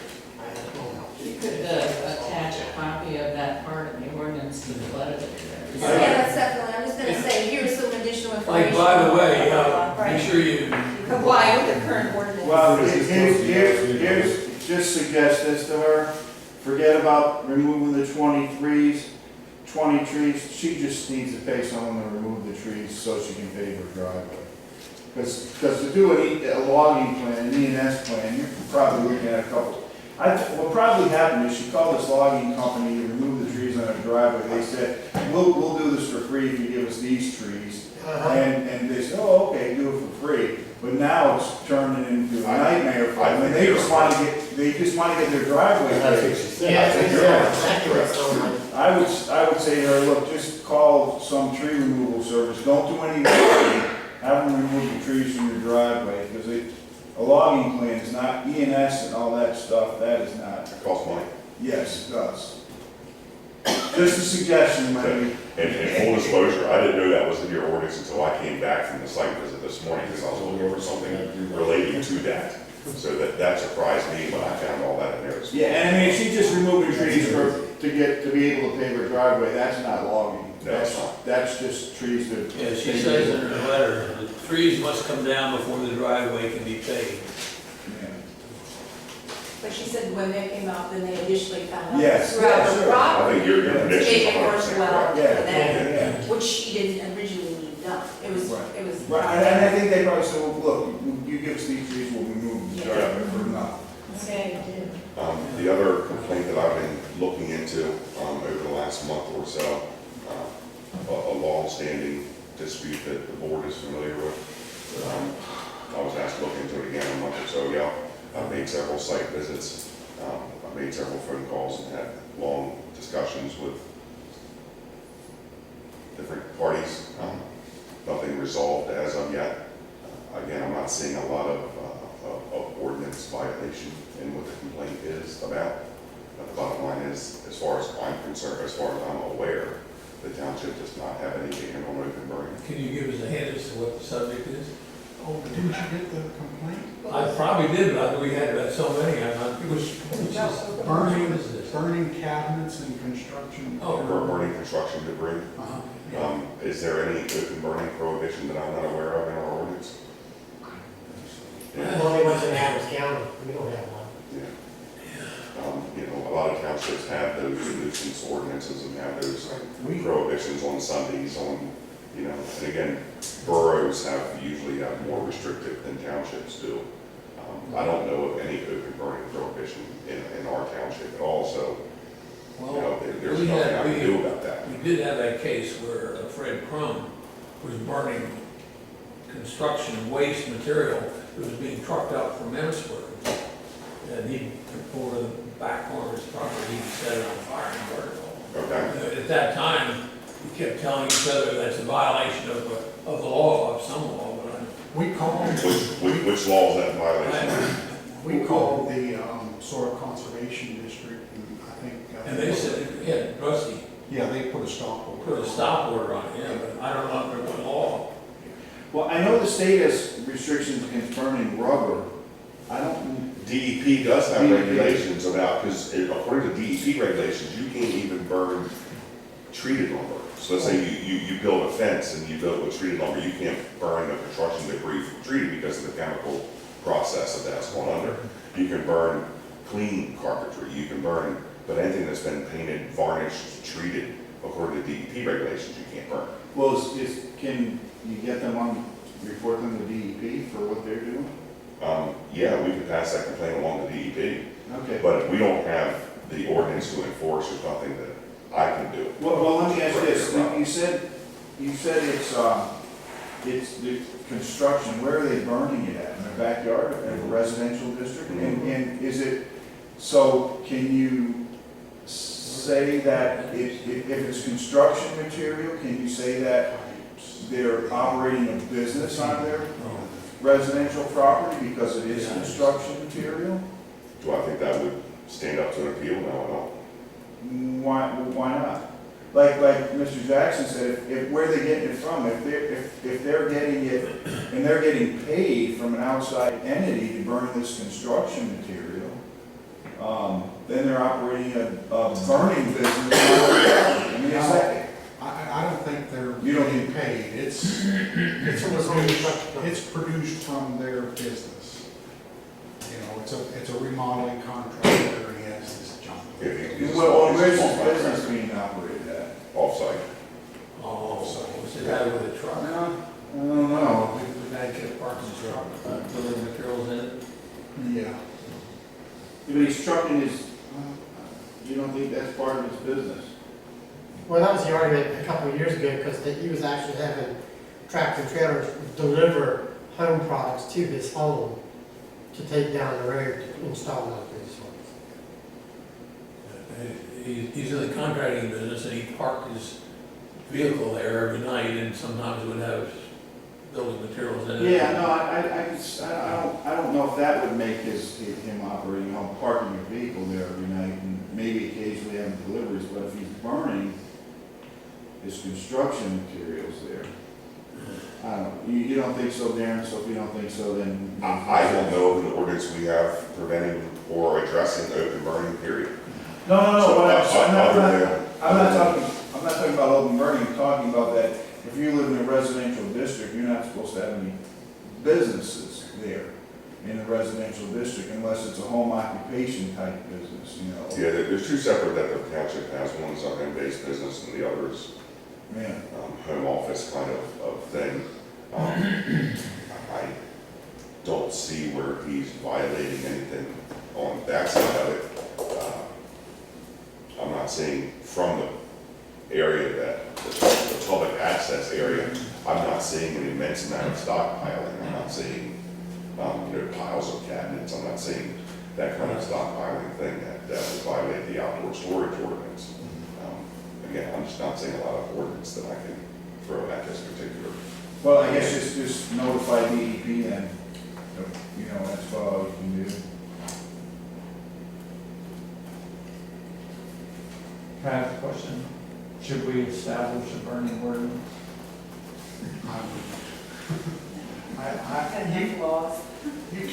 You can if you want, but do you see? No, I can't, I don't have any authority. I mean, you could follow up on that. but- No, but I mean, if people, things tied to what DEP would Most do. townships do not. Most boroughs do. Most townships do not. Or open burning in a residential, and within that residential zone. Just in the past 30 years, several of my townships have tried to enact it. They get a room full of people in here, oh, I can't burn, I can't have a campfire now on July 4th or over Christmas, I can't burn my trash in my burn barrel anymore, and it usually caught, and most of the supervisors say, heck with this, go ahead and burn. Solid advice, that's all we're paying them to do. As far as the home-based business. Isn't that? Oh, you're 100% correct? Yeah. Absolutely. My understanding of the home-based businesses in the residential, that they have to be kind of like invisible. So they need to be of the nature where they're invisible to like the. Yeah, So if you're burning Trucks and as part of the business, The other problem, then it's really. the other not- problem here specifically is that the home-based, I'm trying to figure out how to correctly word this, the possible home-based business is on a different parcel than where the burning is. Where the burning taking stuff place. is, yeah. So he's burning stuff in his neighbor. Yeah, a guy buys a place in the country and he does carpenter work on the side. And that's how he earns his living. That's how he pays his taxes. He brings a truckload of debris home once in a while. And we have a number around here somewhere. I know I have it written down. It's, you're supposed to, It was for burn permission, but now the policy is to just call out the 911 center so that they can contact the fire department that's responsible. The one thing I will tell you is that the original complainant on this particular one, I spoke to her on the phone for better than half an hour, and she was extremely appreciative of being afforded the time and the opportunity and being spoken to in a polite, courteous manner. Good, congratulations. I thought I would pass that along. Probably first time anybody's been polite to her for years. She specifically said that. But I start out polite and courteous with everybody. I don't always end polite and courteous, but I always start out that way. That's all you can do. Congratulations. Just thought I would pass that along. And just remember, when you go up there, anything you do or say is being recorded. I'm not scared. So look your best.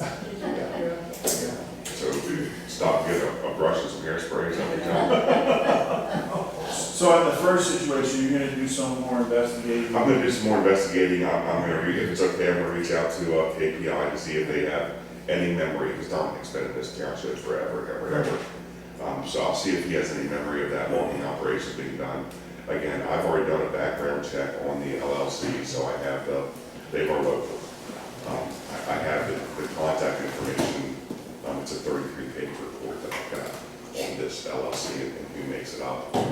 So I'm mailing address and all that stuff as well. So I can start some dialogue with them. Frankly, I'm going to speak to my boss. I'm going to speak to Clem on this.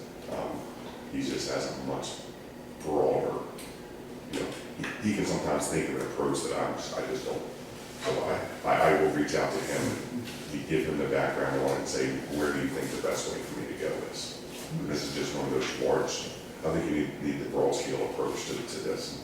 I'll seek his input on that. Do we need to have a formal vote for you to proceed on that? We have not done that in the past, but we have asked to do what you're doing now, tell us what's going on, and ask whether we want you to continue. I don't think we need to have a formal vote, but it's just my opinion. I'm just working within the scope of the contract. No, I think if you're gonna actually take enforcement action, then maybe that would be time for a vote. But Darren, it's section 2326 of the Second Class Township Code talks about any person who diverts water onto the road. I don't know that any of this is intentionally being diverted anywhere. Doesn't have to be intentional. I just think that because of the scope of the logging that was done, it's creating more issue than what was there when it was. Well, if they're diverting water onto the township road, you can force them to stop that. The one question that I do have from the board, again, this young lady is meeting with the director of SIDAR next Tuesday. She specifically asked me to attend that meeting. I'm not 100% sure what she's trying to accomplish with meeting with them. But I told her I would mention to you all that she had asked me to attend and take from you what direction you'd like me to take. I'm not sure where she's trying to get resolution there.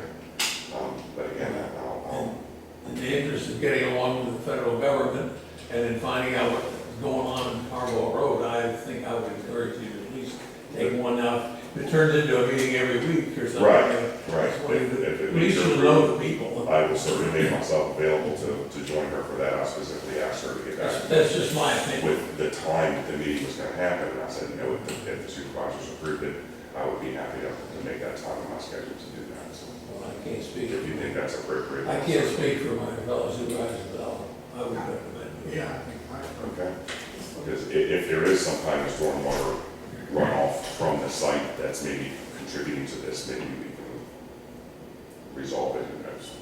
Maybe you said something about they weren't in compliance as well. Maybe you'll get to the bottom of that as well. Who knows, if we're just scratching.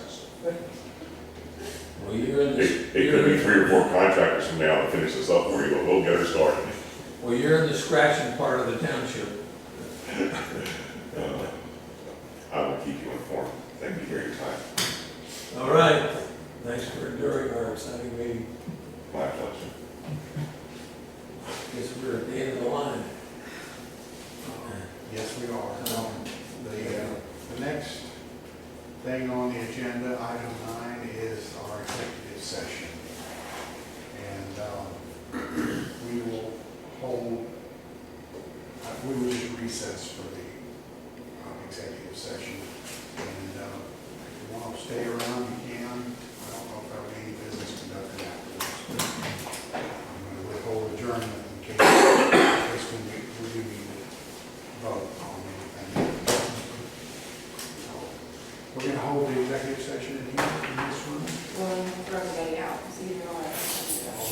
Where do you want to sit for the next 4 hours?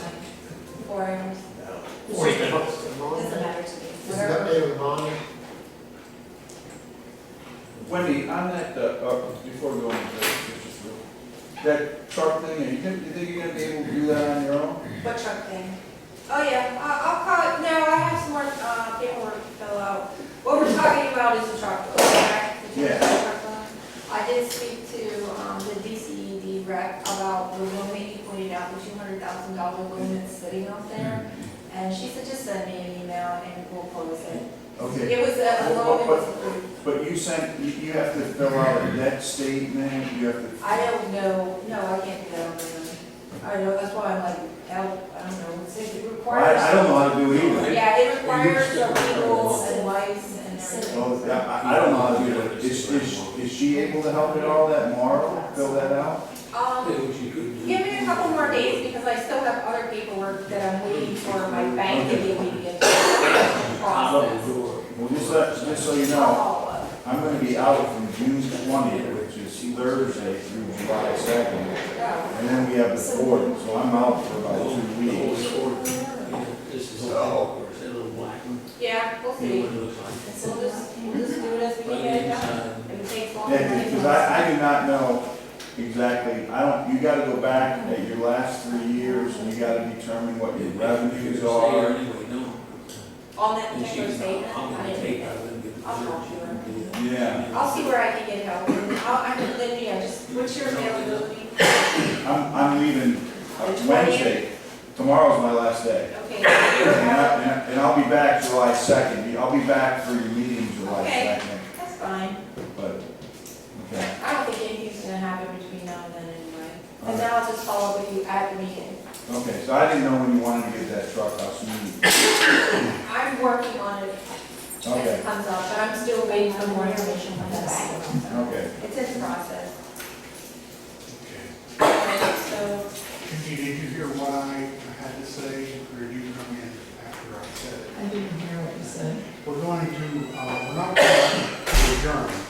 Okay. We're going to recess and have an executive session. Okay. And then if we need to have any voting or anything afterwards, Okay. we'll do that. And then No. we'll officially adjourn. You can So, do some mowing. Yeah. Can you send me a copy of the minutes? Bye, everything. so are you, There is a bill on leave. You gonna stay or leave? No, I just need a copy of. you can come into my office if they're staying here. Okay, then I can get the Yeah. minutes.